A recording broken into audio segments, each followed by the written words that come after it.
Kid Obito.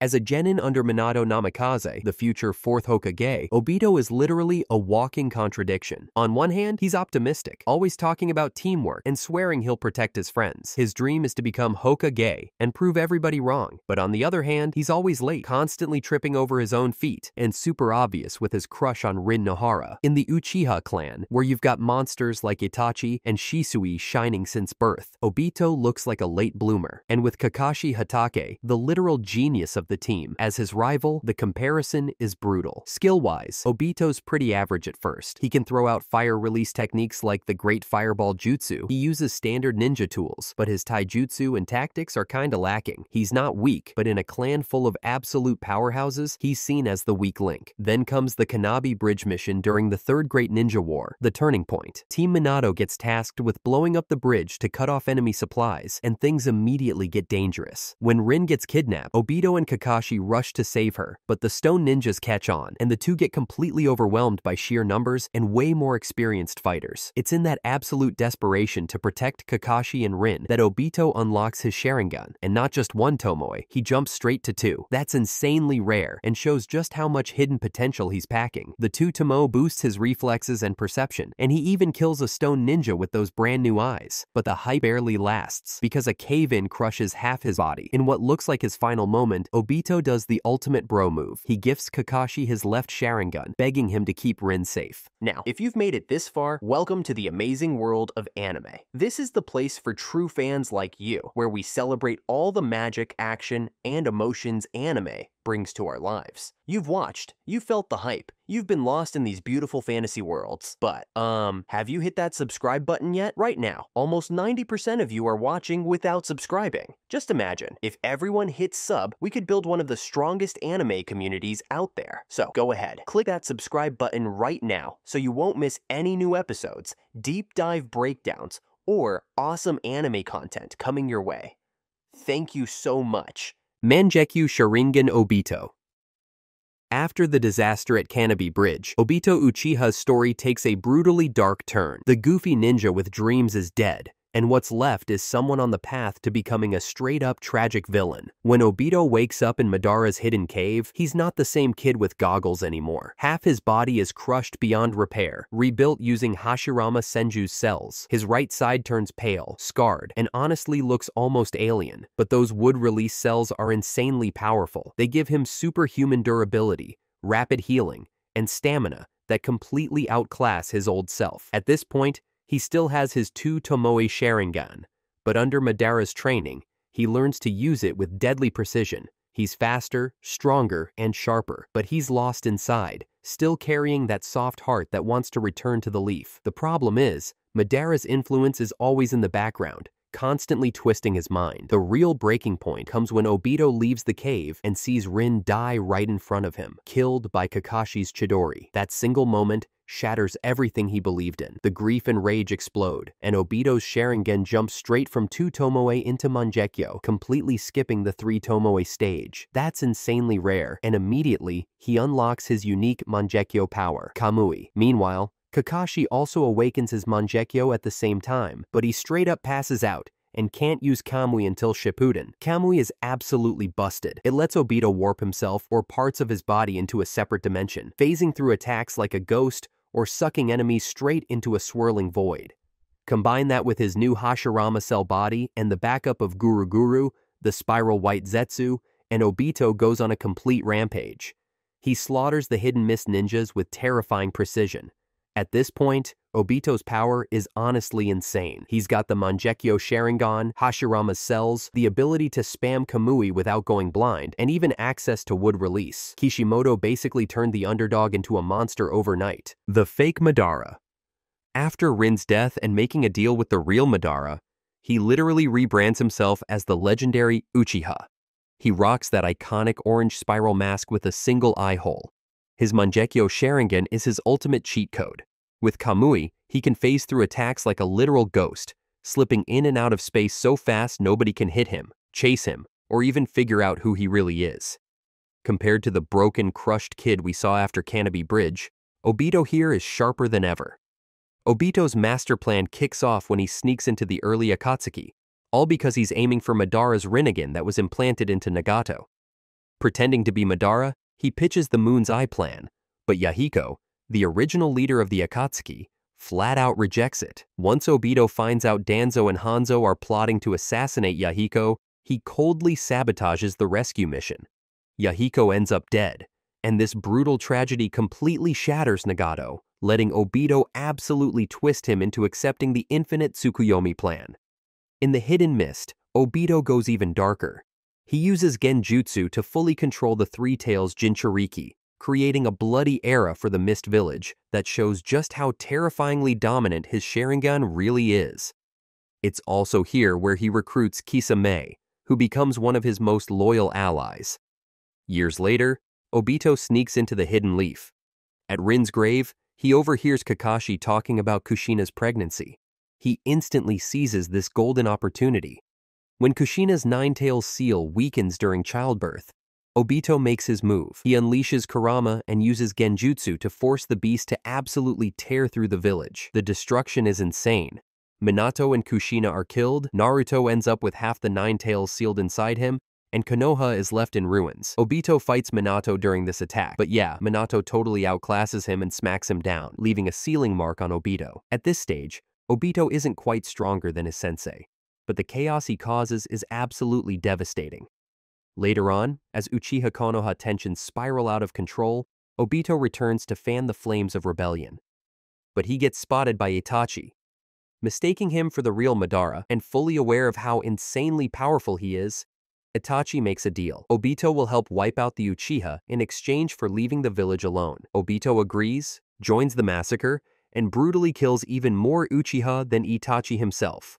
He also scavenges Sharingan from their corpses for his own use and brings Itachi into the Akatsuki. Around this same period, he meets with Danzo, though what exactly they plotted is still murky. Tobi. Even though he had connections with Nagato for a long time, Obito doesn't actually join the Akatsuki until Sasori dies. Or at least, that's when he does it publicly. He takes Sasori's ring and officially becomes Deidara's new partner. And yeah, while he still claims he's Madara, he hides behind the goofy Tobi act, playing dumb to mask his real identity from the rest of the group. Working with Zetsu and the other Akatsuki members, Obito masterminds the tailed beast hunts. His strategies absolutely outshine even Pain's raw firepower, proving just how insanely sharp his mind is. One of his boldest moves as Tobi comes when he teams up with Deidara to capture the Three Tails. After Sasuke's fight with Itachi, Obito wastes no time.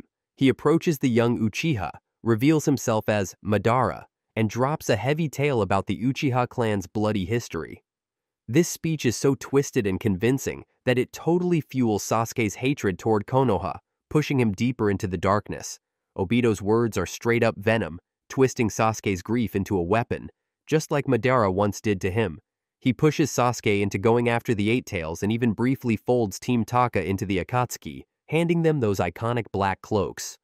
But when Sasuke fails to capture Killer Bee, yeah, obviously, Sasuke at that point is way too green to take down a perfect Jinchuriki, Obito doesn't stop. He manipulates Sasuke into going after the 5 Kage summit. And come on, if you can't handle one Jinchuriki, trying to take on 5 Kage is straight up reckless. Sasuke gets absolutely crushed. Sasuke is almost killed, but Obito saves him at the last second, warping him away with Kamui. Before leaving the summit, Obito demands Naruto and Killer Bee, the 2 final pieces for his Moon's Eye plan. But when the Kage flat out reject him with unshakable resolve, Obito declares all-out war and launches the 4th Great Ninja War. Later, Obito takes Sasuke straight to Danzo, giving him the perfect chance to take the old man out. Obito is thrilled watching his pawn power up. Sasuke even manages to develop Susanoo properly. After killing Danzo, Sasuke is almost blind. That's when Obito steps in and transplants Itachi's eyes, unlocking the eternal Mangekyo Sharingan. This makes Sasuke insanely stronger while tightening Obito's grip over him. At this stage, Obito stays mostly in the shadows, manipulating Akatsuki and pulling Sasuke's strings from behind the scenes. He rarely fights directly and almost only relies on Kamui, not because he isn't strong, but because he's carefully waiting for the right moment to fully unleash his true power. 1. Rinnegan Obito. After declaring war on the 5 Kage, Obito steps into the most dangerous phase of his entire journey. At this point, he drops the goofy Toby mask and fully reveals himself as the enemy of the entire ninja world. To prepare for the 4th Great Ninja War, he absolutely needs to claim the Rinnegan. Why? His Mangekyo Sharingan is strong, but it only really gives him Kamui and a handful of other jutsu. The Rinnegan is on another level. With it, Obito can access the 6 Paths techniques, control the Gedo statue, the empty shell of the 10 Tails, and most importantly, bring back the 10 Tails itself to launch the infinite Tsukuyomi. To do that, he has to recover the Rinnegan from Nagato's body. And when he heads to the Rain Village, he runs into Konan. The battle between Obito and Konan is a perfect showcase of how preparation can absolutely overcome raw power. Konan knows Obito's weakness. Kamui's intangibility only lasts for 5 minutes, so she sets up a trap with 600 billion paper bombs, engineered to keep exploding non-stop for 10 whole minutes. Her plan is genius. If Obito can't stay intangible the entire time, he's forced to take damage. And if the attack lasts long enough, there's no way he can escape the blast zone.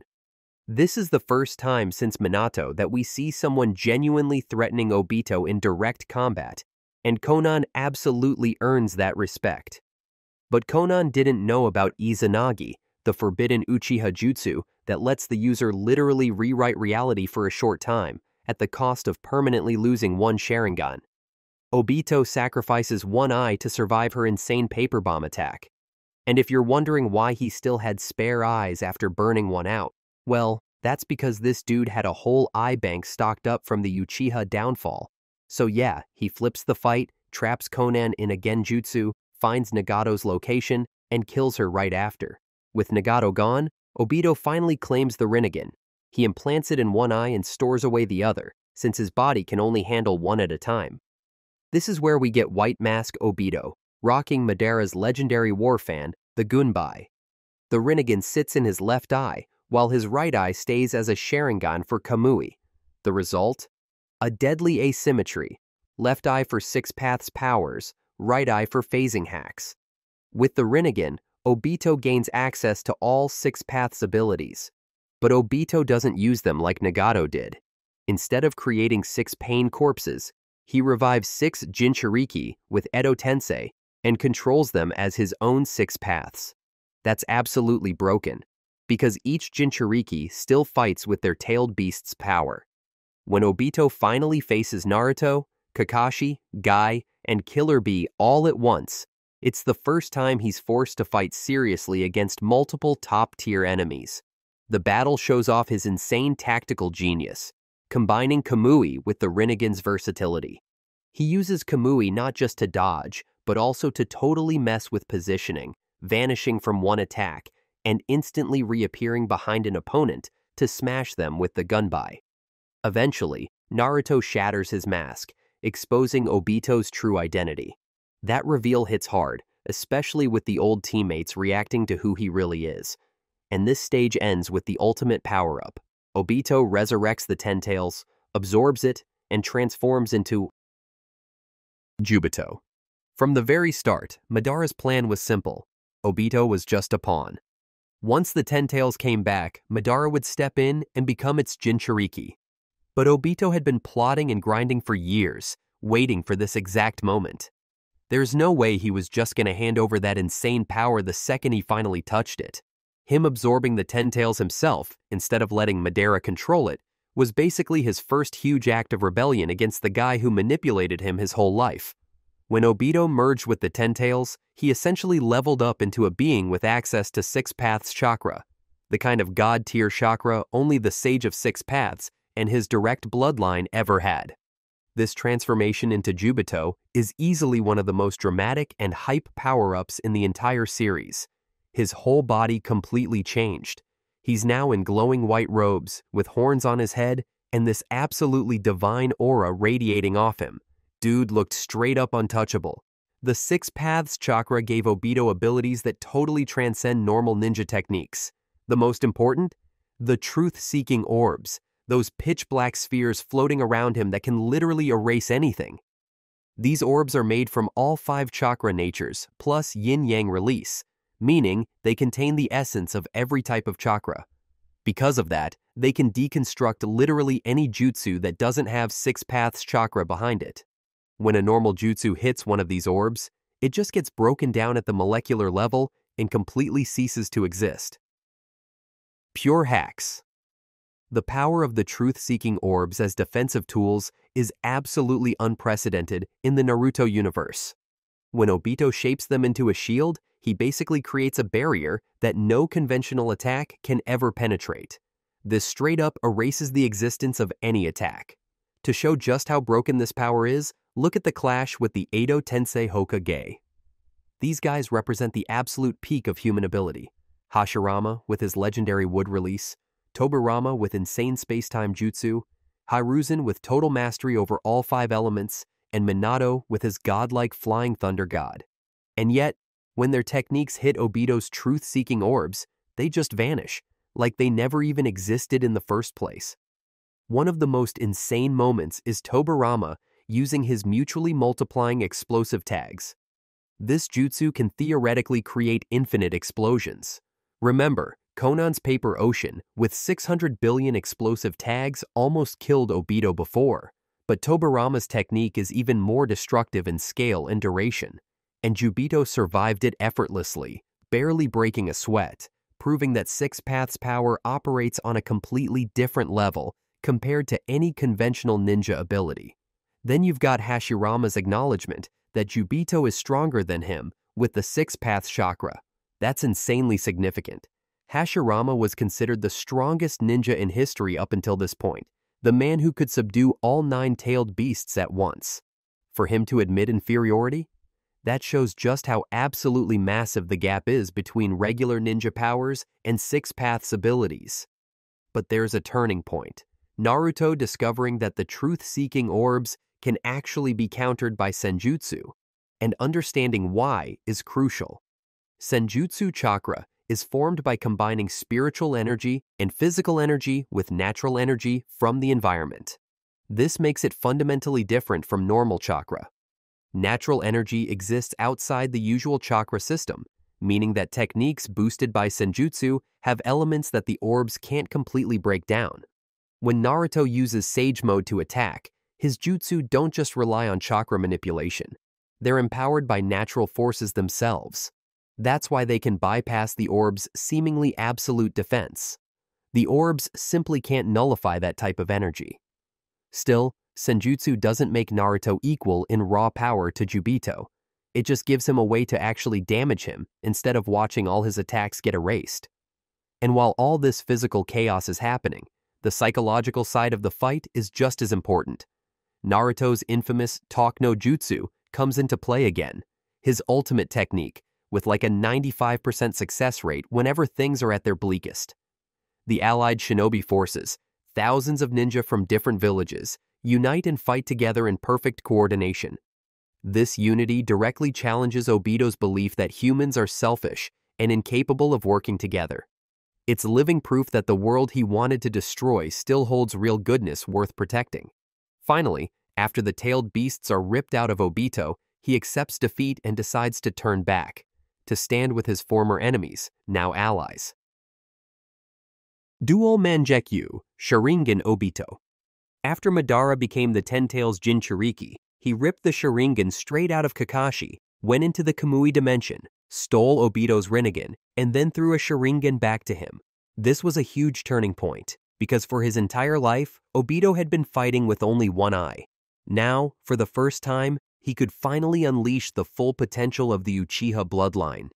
After being separated from the Ten-Tails, Obito woke up in a world already swallowed by infinite Tsukuyomi. That's when Kaguya appeared, and Black Zetsu revealed itself as the true manipulator behind everything. Obito finally realized the Moon's Eye plan was never his. It was just a tool serving an ancient evil force, and he felt an overwhelming responsibility to fix the mistakes he made. Now that he had both Sharingan, his Kamui power got absolutely supercharged. His speed with Kamui literally doubled, and he could sync with Kaguya's dimensions, something impossible with only one eye. Inside Kaguya's dimension maze, Obito used Kamui over and over, scanning different spaces to locate Sasuke. But every single use came at a brutal cost. The chakra drain was insane, and even with Hashirama's cells keeping him alive, his body was constantly breaking down. His eyes bled non-stop from the insane strain.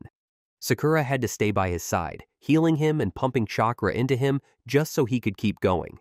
Obito was basically gambling his life every time, trying dimension after dimension, until finally, he managed to bring Sasuke back to Naruto's side. That reunion was critical, because only together could those two seal Kaguya. Then came the ultimate sacrifice. When Kaguya fired her all-killing ash bones, an absolutely fatal, inescapable attack, Obito used Kamui to warp the attack away, taking it into his own dimension. He shielded Kakashi, fully accepting death. This was the perfect redemption moment. In the past, he had failed to save his best friend, and now he saved him again, completely. And even after death, Obito still wasn't done helping.